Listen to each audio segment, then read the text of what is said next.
வணக்கம். நீங்கள் பார்த்து ரசித்துக் கொண்டிருப்பது உங்கள் பாஸ் டிவி. செய்தி வாசிப்பது உங்கள் பி விஜயன். செய்திகள் தொடர்கிறது.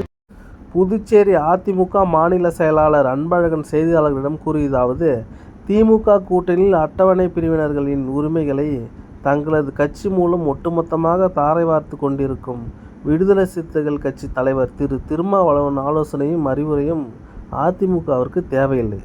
பாஜகவுடன் கூட்டணி வைத்தால் அதிமுக அழிந்துவிடும் என திமுக கூட்டணியில் இருந்து கொண்டு திரு திருமாவளவன் கருத்து தெரிவித்திருப்பது சந்தர்ப்பவாத செயலாகும். அதிமுக மீது உண்மையில் திருமாவளவனுக்கு அக்கறையும் பாசமும் இருக்குமானால் அவர் முதலில் திமுக கூட்டணியில் இருந்து வெளியே வர வேண்டும். திமுக கூட்டணியில் விழும் வாக்கு 4/1 வாக்கு, அதே போன்று 25% வாக்கு விடுதலை சிறுத்தைகளின் வாக்குகள் என திருமாவளவன் அவர்கள் நேற்று முன்தினம் கூறியதை இதுநாள் வரை திமுகவும் திமுகவின் எந்த ஒரு கூட்டணி கட்சியும் மறுக்கவில்லை. தமிழகத்தில் மொத்தம் உள்ள 234 இடங்களில் 25% இடங்கள், அதாவது சுமார் 58 இடங்கள் வரும் சட்டமன்ற தேர்தலில் திமுக கூட்டணியில் இருந்து விசிக திருமாவளவன் அவர்கள் பெற்றால் உண்மையில் அதிமுக அவருக்கு வாழ்த்து தெரிவிக்கும். புதுச்சேரி மாநிலத்திற்கு மாநில அந்தஸ்து பெறுதல் மற்றும் மாநில அந்தஸ்து வழங்குதல், இதில் காங்கிரஸ் கட்சி ஆட்சியில் இருந்தபோதும் மத்தியில் திமுக காங்கிரஸ் கூட்டணி ஆட்சி மற்றும் மத்தியிலும் மாநிலத்திலும் ஒரே நேரத்தில் காங்கிரஸ் திமுக கூட்டணி ஆட்சி இருந்தபோதும் புதுச்சேரிக்கு மாநில அந்தஸ்து வழங்க காங்கிரஸ் கட்சி முன்வரவில்லை. கடந்த 3 ஆண்டுகளுக்கு முன்பு மத்திய அரசு இந்தியாவில் காஷ்மீர், லடாக் என்ற 2 புதிய யூனியன் பிரதேசங்களை உருவாக்கினர். தற்போது காங்கிரஸ் கட்சியினுடைய முன்னாள் தலைவர் ராகுல் காந்தி மற்றும் தற்போதைய தலைவர் கார்கே ஆகியோர் காஷ்மீர் மற்றும் லடாக் ஆகிய 2 யூனியன் பிரதேசங்களுக்கும் மாநில அந்தஸ்து வழங்க பார்லிமென்றத்தில் உரிய சட்டம் கொண்டு வர வேண்டும் என கடிதம் எழுதியுள்ளனர். ஆனால் காங்கிரஸ் கட்சியை பல முறை ஆட்சி காட்டில் அமர வைத்த புதுச்சேரி யூனியன் பிரதேசத்திற்கு மாநில அந்தஸ்து வழங்க வேண்டும் என எந்த சூழ்நிலையிலும் காங்கிரஸ் கட்சியினர் முன்னாள் தலைவர் ராகுல் மற்றும் தற்போது தலைவர் கார்கே ஆகிய இருவரும் பிரதமரை வலியுறுத்தாதது அவர்களின் சந்தர்ப்பவாத அரசியலை காட்டுகிறது. எனவே காங்கிரஸ் கட்சிக்கு புதுச்சேரியின் மாநில அந்தஸ்து பற்றி பேச எந்த தகுதியும் இல்லை என மக்கள் புரிந்து கொள்ள வேண்டும். மறைந்த தலைவர் பற்றி யார் விமர்சனம் செய்தாலும் தவறான ஒன்று.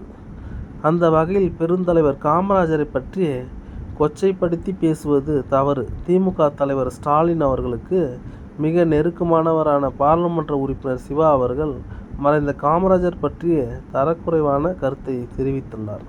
கடந்த முறை கூட்டணியில் பாஜக இருந்தபோது பாஜக தலைவராக இருந்த அண்ணாமலை அவர்கள் பேரறிஞர் அண்ணா அவர்களின் பற்றி தவறான பேசியதால் மத்தியில் பாஜக ஆட்சியில் இருக்கும் போதே பாஜகவுடன் கூட்டணி இல்லை என அண்மையுடன் அறிவித்தார் எடப்பாடியார். ஆனால் இன்று திமுக கூட்டணியில் இருந்து காங்கிரசார் வெளியேற தயாரா? காமராஜர் பற்றி தவறாக பேசிய குறித்து திமுக தலைவர் ஸ்டாலின் அவர்கள் பொதுமக்கள் மத்தியில் மன்னிப்பு கேட்க வேண்டும். ஒவ்வொரு தேர்தலின் போதும் காமராஜரை முன்னிறுத்தி காங்கிரஸ் தேர்தலை சந்தித்து வருகின்றனர். எந்த தலைவராய் வைத்து அரசியல் செய்கிறார்களோ அந்த தலைவரை பற்றி மாற்று கட்சியினர் தவறாக பேசியதை அவர்களை எதிர்த்து கூட பேசாத காங்கிரஸை சேர்ந்த முன்னாள் முதலமைச்சர்கள் திரு நாராயணசாமி, திரு வைத்திலிங்கம் இருவரும் உள்ளனர்.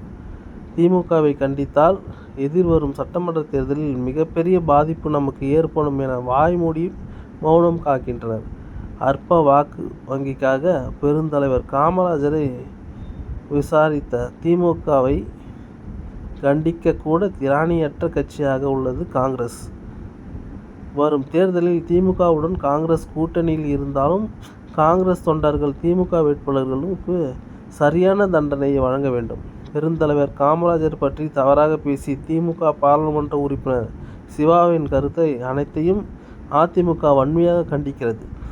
மாண்புமிகு எடப்பாடியார் அவர்கள் தேர்தல் பிரச்சாரத்திற்காக புதுச்சேரியில் வருகை தந்தபோது அவருக்கு பாஜக தலைவர்களும் என்ஆர் காங்கிரஸ் பொதுச் செயலாளரும் மரியாதை நிமித்தமாக சந்தித்ததற்கு என்ஆர் காங்கிரஸ், பாஜக ஆகிய இவ்விரண்டு கட்சிகளுக்கும் அதிமுக சார்பில் நன்றி தெரிவித்துக் கொள்கின்றேன்.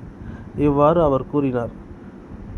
பேட்டியின் போது மாநில கழக பொருளாளர் ரவி பாண்டுரங்கன், மாநில துணை செயலாளர்கள் நாகமணி, குமுதன் ஆகியோர் உடனிருந்தனர்.